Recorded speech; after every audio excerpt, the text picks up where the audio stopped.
And what makes you think this one will be any different than the rest? The Azurian's aura fluttered quickly, displaying his concern for the matter as opposed to the anger that was portrayed in his harmony. The recipient stood silent, as though evaluating his own response. I don't presume this one will be any different. His harmony was low and projected with little force. All the others had only further potentiated the problem of the... I am aware of this. But they will not evolve on their own. We knew from the beginning our intervention would be a must. We knew that one seed with a greater blessing would sprout growth amongst the forest. The key is finding the right seed. And create yet another false prophet for some new pantheon. The etheric fabric remained silent. The harmony's melodic tone grew silent. Not this one. This son will have a greater inheritance of our song than any other. My action will lay our final attempt in their preservation, and in this effort, I will sacrifice a great portion of my life force to this soul. A violent ripple waked through the air as the harmony clashed like broken glass, singing out in ambient screams. And in that action, you'll condemn us all to die. At first, there was only darkness. Then the stars came into sight. Their faint, shimmering glows were first in the distance, but then they reached out to encompass the void and to bring light to the further corners of the cosmos. They lit up worlds and revealed the mysteries behind the rocks that encircled them, creating a blanket of warmth on their barren crust. Each rock was the child of a star, nurtured by its ray of light and evolved by its changing persona. Like all lives, the distance each one shared with its guardian had changed its defining nature, and as the planets altered their distance from their guiding stars, their flesh had either turned molten or had frozen over into tundras. They bled magma across their surface and shaped a ground that would in time house its own children, absorbing the lustrous encouragement of the star and clashing the prosperous energies into unpredictable forces. Many of these rocks had failed in their task, remaining idle, distant ornaments in the ring of their star as they failed to sustain organisms, while the others gave birth. The introduction of life was simple and inert at first, taking after the personality of its planet, a passive entity influenced entirely by the actions of its star. Lives would mold and split into new, changing as seed fit, based around the relationship shared by the world and its star, until the repetitive harmony of evolution came to a radical junction, and the prosperity of energy had turned into sentience. These beings of intelligence, driven by thought, would shape the world in their image, while still striving to acquire the blessed gifts of their maternal son, their eternal love for themselves, for the planet that held them, and the star that warmed their system, was unbreakable, and these creatures of evolution spread through the galaxy in various forms. That was all until an ancient life, that was the age of the stars themselves, sought to abuse the free wills of this new sentient being. They were predators, villains and vile serpents, and they sought nothing but to return the darkness that once plagued the cosmos. These formless parasites swam across the galaxy, drinking from the orbs of fire until they burned into small, blue spheres, or vanished entirely into bottomless black holes.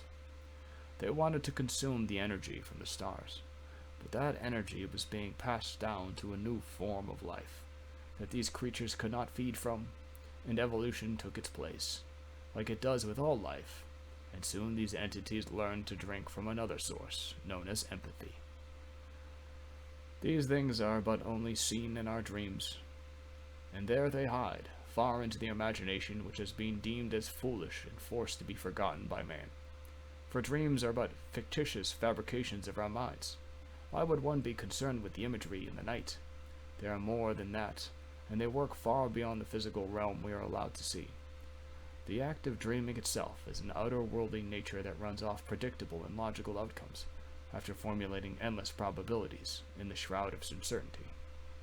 It is the ability to see the hand that molds the subject on its predetermined path, to watch the marker at work. The emotion breathed in by the drawing of this great assumption is a result of the knowledge of how one will conclude in that manner. It is foresight, and well beyond our traditional beliefs.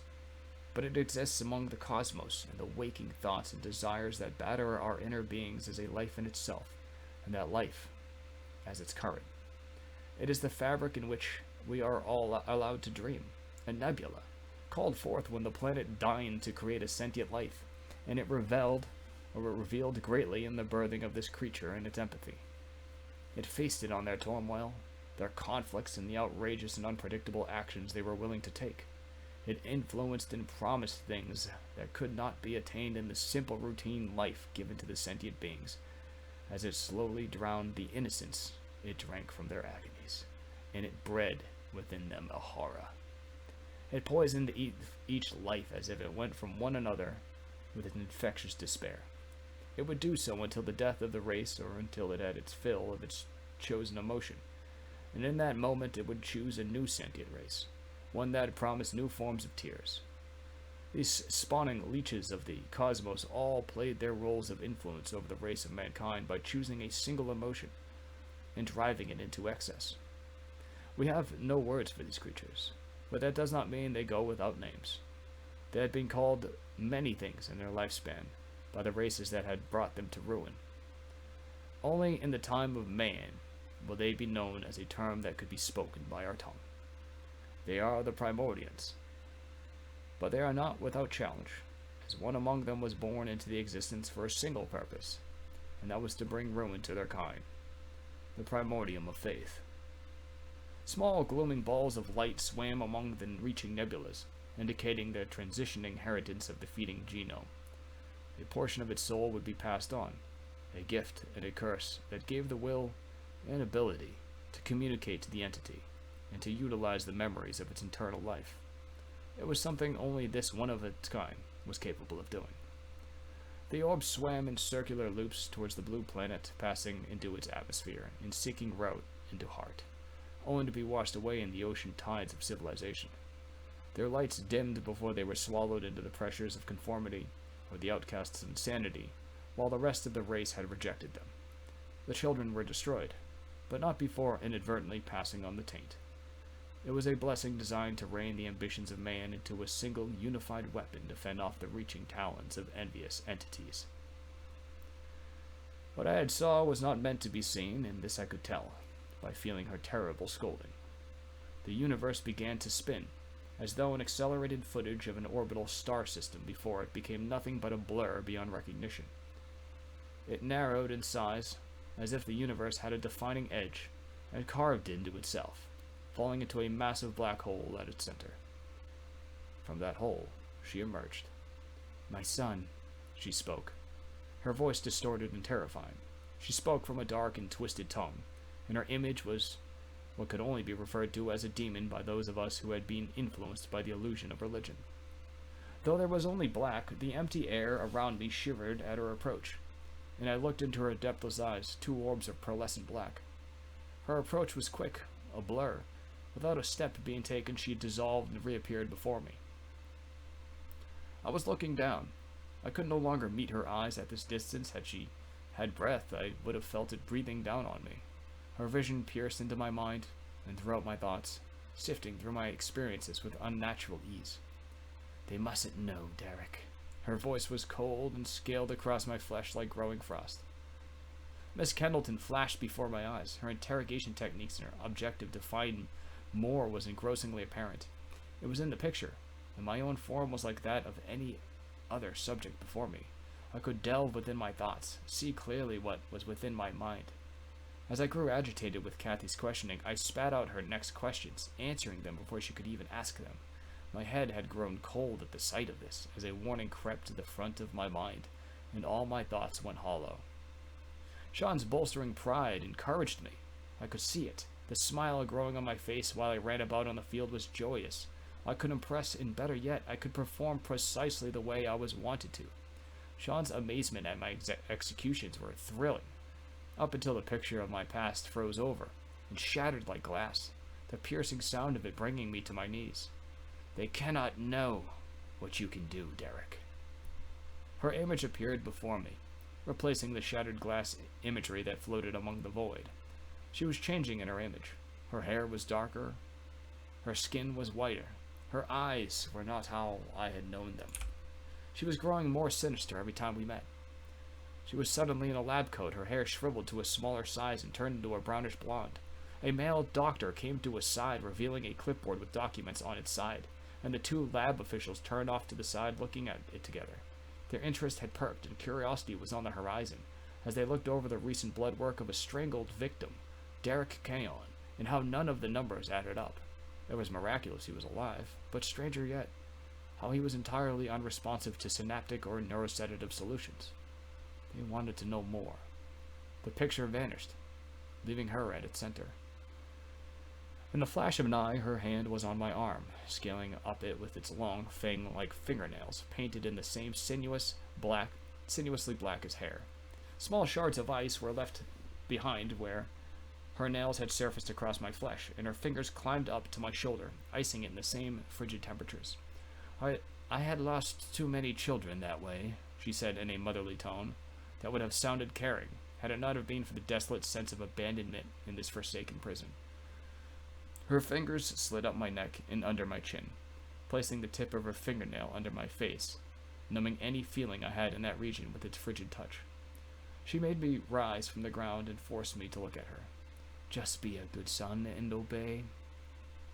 My body slowly grew cold as the warmth was stripped from my core, and the prickly sensation in my spine grew to unbearable levels. All you have to do is obey, and everything you want is yours.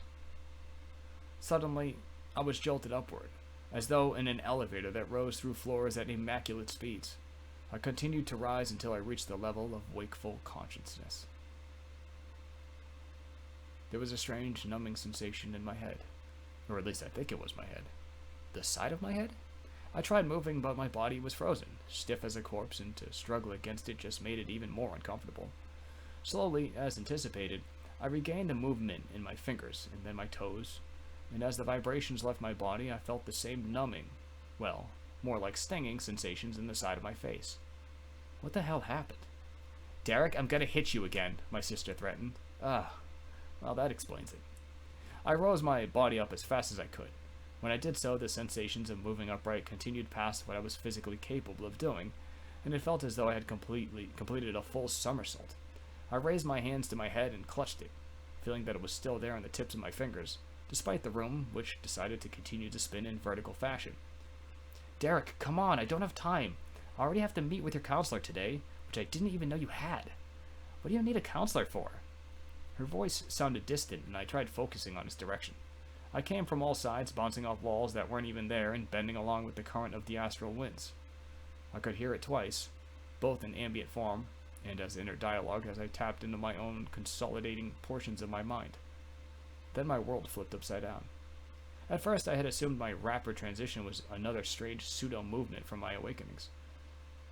Then, when I had retained control of my body, I found myself upside down, on the other end of my bed, with my sister looking at me. You ready to get up now? Next time you're going on the floor. I got up. Good. Now get dressed, my sister demanded as she stepped out of the room. I turned, ready to obey, and reached for the far dresser across the room. The metal handles clacked as they smacked against the wooden frame in violent seizures, and then straightened outwards as though a hand gripped firmly on them and was ready to pull. The wooden cabinet shot out from its holder like a steady chambered round in a rifle and smashed into the wall right beside where I was standing. I was nowhere near the dresser.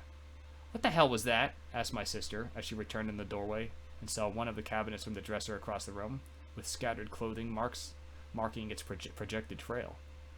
I was standing right where she had remembered before she had left a moment ago. Derek? Yes? I asked.